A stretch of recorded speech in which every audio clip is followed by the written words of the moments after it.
なたはこの小指どこの位置で鍵盤を弾いていらっしゃいますか？小指のどこで弾いてほしいかというと、小指をいいフォームで弾くには親指の方に重心を持っていくような手のフォームにすることを忘れてはいけないのです。1、2、3、4。皆さん、こんばんは。かなかなです。いつもたくさんの応援ありがとうございます。バレンタインは素敵なバレンタインを過ごせましたか？私は主人と息子たちにチョコレートをたくさんあげました。もちろん弟にもあげましたよ。さあ、今日のレッスンはピアノを上達したい皆さんにぜひぜひ聴いていただきたい内容になっています。この内容を知っているか知らないかで全然違う。今日のレッスンを聴いていただいた後にピアノを弾くとまた弾きやすくなっていると思います。さあ、では始めていきます。早速ですが、ピアノを弾く時の5の指、小指。あなたはこの小指、どこの位置で鍵盤を弾いていらっしゃいますか？だいたい3パターンぐらい答えが返ってくるかなと思います。1つ目、爪の近くの指の先。ここです。2つ目、小指の腹、小指のお腹。この部分です。ここのど真ん中。ここです。3つ目、小指の側面。ここです。さあ皆さんはどうでしょうか？小指は指の中でも一番短いのにたくさん活躍の場があります。和音ではしっかりと高音を響かせなければいけません。ですので5本の指の中では一番重要な役割をしています。だからこそ一番鍛えなければいけない指、これが小指だと私は思います。いろんなコンクールが世の中にはありますが、小さいお子さんの演奏を聴いていても5の指がしっかりとしていて響いているかいないかでは演奏の質が全然違います。私の息子もまだまだ5の指は弱くて今鍛え中です。まだまだ時間はかかりそうです。さあ、先ほどのお話に戻りますが、小指のどこで弾いてほしいかというと、指の腹のど真ん中。ここです。ここを使うのが一番いい音が響きます。指の形をきれいにしようとしすぎて、爪の近くの指先を使う方、よくお見かけします。こんな感じです。これでは、形は良くても力がうまく乗りません。この弾き方は、装飾音を弾くときにはちょうどいいくらいかなと思います。小指の側面を使ってしまう方もよくお見かけします。側面を使って弾くのはなんだか弾きやすいんですよね。指も届きやすいし、移動もしやすい感覚になります。でも、側面を使って弾くと、ここの骨がへこんでしまう。音の芯がない、汚い音、押さえつけるような音になってしまうので要注意です。また、手全体のフォームも悪くなります。こんな感じです。このような形の方、よくお見かけします。これは絶対にやめてください。さあ、指の腹の真ん中を上手に使うコツをわかりやすく説明していきます。小指のことを話しているので、ついつい小指のことばかり気にしてしまっていますが、小指をいいフォームで、またいい音で弾くには、親指の方に重心を持っていくような手のフォームにすることを忘れてはいけないのです。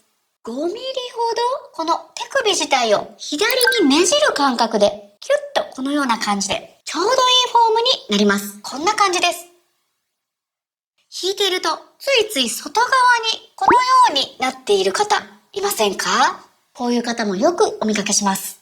こうではなくぐいっとこうです。親指に重りを置いたような感じで小指を立ち上げる。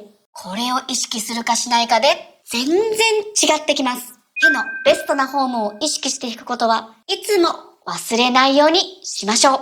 少し手首を左にねじって親指の方に重心を置く。これです。さあ、そして手のひらの外側の筋肉、ここの筋肉、外側の筋肉から小指の付け根、この部分ですね。ここからできるだけ小指を上げて、そして下げて、このような運動をしてみましょう。ここの筋肉とこの付け根を意識することが大切です。それでは一緒にやってみましょう。今は私と一緒に10回いきましょう。ぎゅっとしてここを感じて、付け根から、1、2、3、4、5、6、7、8、9、10。いいですね。そんな感じです。ここの筋肉を意識するかしないか、これは本当に大きく変わってきます。一度実験やってみましょう。今気をつけていたここの筋肉を意識しないで、ただただ小指だけを動かしてみてください。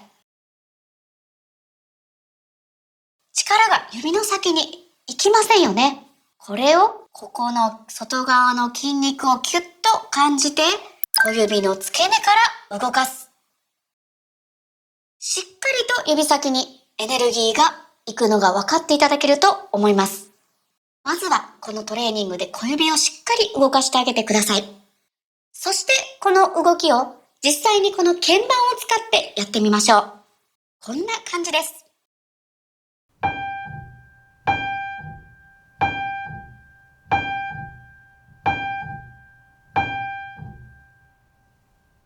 この特訓を日々の練習の最初にしてみたり、最後にしてみたりと取り入れてくださいね。指のフォームはこのように丸みを帯びている方が細かな動きができるのでいいのですが、息子と練習して感じるのは子供の小指って本当に短いんですよね。そしてとっても弱い指なんです。この指のフォームを気にしすぎると弱い音しか出ないので、小さな頃のうちは多少指が伸びていても、指の腹で思い切って弾ける響きの方を優先していいのではないかと私は思っています。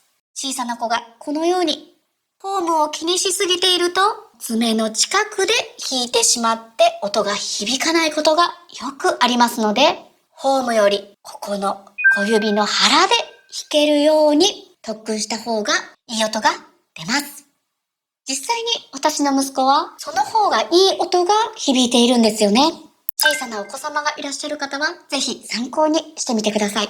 今横にいる弟から質問が来まして、小指のこの筋肉を感じるってどういうことと質問が来ました。確かに私はよくわかるんですが、わからない方もいらっしゃるかもしれません。例えばあなたの左手で拳を作ってみましょう。その拳を右手の親指と小指でぎゅーっと掴んでみてください。そうすると、この親指のここの筋肉と小指のここの筋肉を使っていませんか？普段使わない筋肉なので分かりにくいと思いますが、ぜひあなたの左手を右手でぎゅっと掴んでその感覚を養ってみてください。あなたの左手を掴むという練習をしてみましょう。さあ、では続いて1と5の指で5度の幅で移動していく練習をしましょう。5度というのは、ドから言うとソの音。1、2、3、4、5。これが5度の幅です。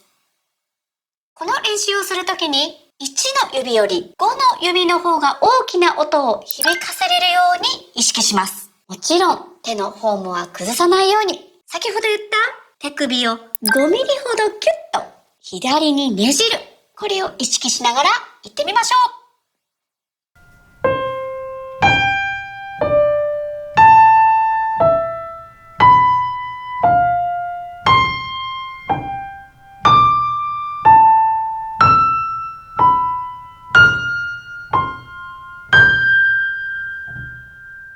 こんな感じです。これはハノンと同じぐらい効果のある練習だと思っています。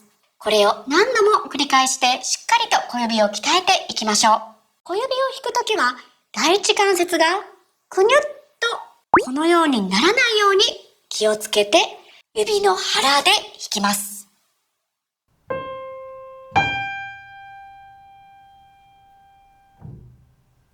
この練習は小指だけではなく、手のフォーム全体が整う、一石二鳥のお得な練習になっています。今回は右手だけでしたが、ぜひぜひ左手でも同様にトレーニングしてくださいね。小指が鍛えられると、曲の奥行きが広がります。毎日の練習にぜひぜひ取り入れて、あなたの自信をつけて、素敵な音楽を奏でてくださいね。私たちカナカナファミリーが出版しました知識ゼロからのピアノと楽譜入門の本、皆様にたくさんのご好評をいただいておりまして、なんと3回目の重版が決定いたしました。この本は音楽の基礎を学びたい方に約70本の私のレッスン動画とともに音楽を学ぶことができる本になっています。ぜひ全国の書店また山の楽器さんでお買い求めいただけますので、手に取ってご覧ください。Amazon でもご購入いただけます。それでは